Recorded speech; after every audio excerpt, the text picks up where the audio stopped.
E por último temos a fase da negociação, aquela tão desejada negociação que todos temos, e em que aqui a negociação deve ser, e algumas pessoas vão me criticar por esta frase, mas na minha opinião a negociação deve ser justa para ambas as partes.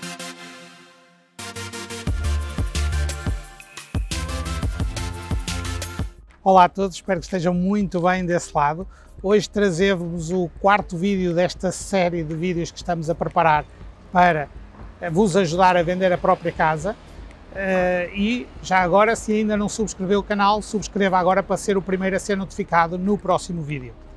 Hoje vamos falar-vos um bocadinho do acompanhamento dos compradores, desde a altura em que recebemos o primeiro contacto de interesse, de manifestação de interesse por um potencial comprador do nosso imóvel, até à altura da negociação e do fecho dessa negociação. Não propriamente o fecho, mas até à altura da negociação. Então, a partir do momento em que recebemos aqui um nome e um contacto e uma manifestação de interesse sobre o nosso imóvel, devemos ter a preocupação de ser muito claros, muito objetivos e relativamente concisos na informação que prestamos ao proprietário, portanto, ao comprador, desculpem. A grande preocupação é responder às dúvidas e às objeções que nos são levantadas, não é propriamente transmitirmos a nossa percepção ou o nosso conhecimento nesta primeira fase.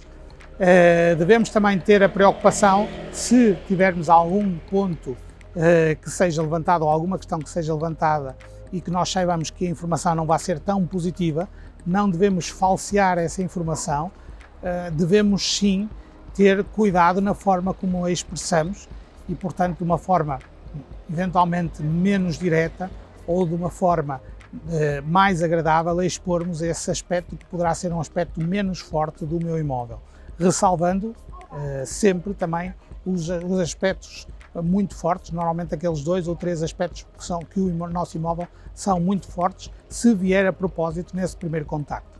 Depois temos a parte da visita e aí temos a preparação do imóvel. Nós já fizemos outros vídeos sobre essa preparação do imóvel, mas há aqui vários cuidados. O imóvel deve estar bastante bem arrumado. Um dia bom para fazer as visitas é o dia em que vem a nossa empregada e, portanto, nos deixa a casa mais arrumada e mais limpa, mais perfumada.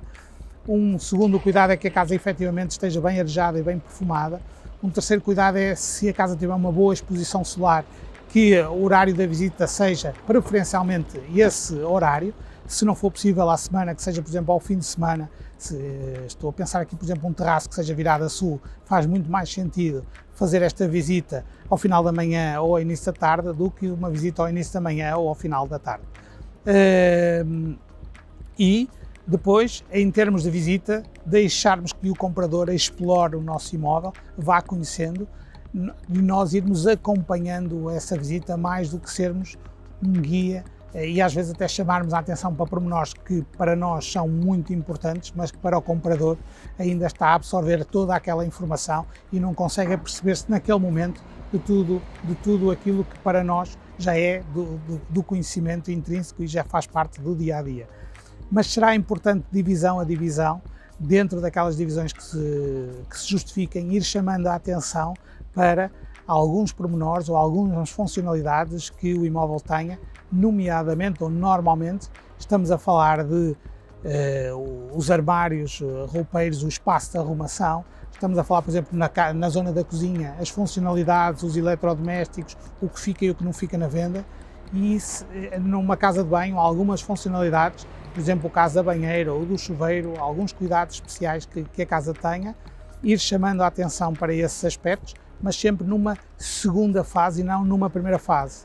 Portanto, deixarmos primeiro o comprador chegar à divisão em causa, conhecer melhor aquela divisão, conseguir perceber-se toda a informação e depois, então, a seguir, poder chamar a atenção para aquele ou aquele outro aspecto que ele não se apercebeu.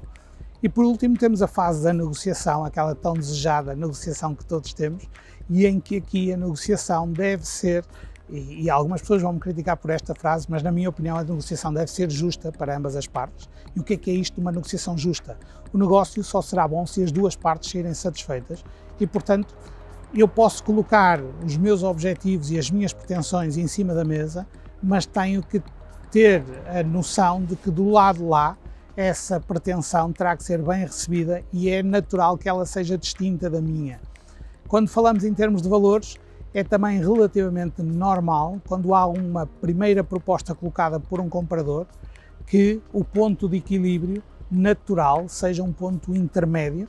E quero dizer com isto, por exemplo, se tivermos um imóvel que está à venda por 350 mil euros e tivermos depois uma proposta que seja colocada, por exemplo, por 300 mil euros, é natural que subconscientemente ambas as partes tenham um valor em mente que seja os 325 mil euros como um ponto de acordo das duas partes.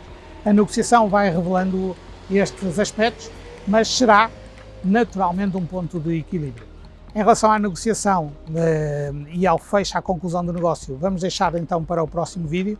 Espero que estas informações lhe sejam úteis. Se ainda não viu os outros vídeos, vamos deixar também ficar aqui na descrição o link para esses mesmos vídeos. E já sabe, se conhecer alguém que esteja neste momento a pensar comprar ou vender um imóvel, partilhe esta informação que provavelmente lhe será útil. Meu nome é Luís Baldac, da parte da Invest Team, e vemos no próximo.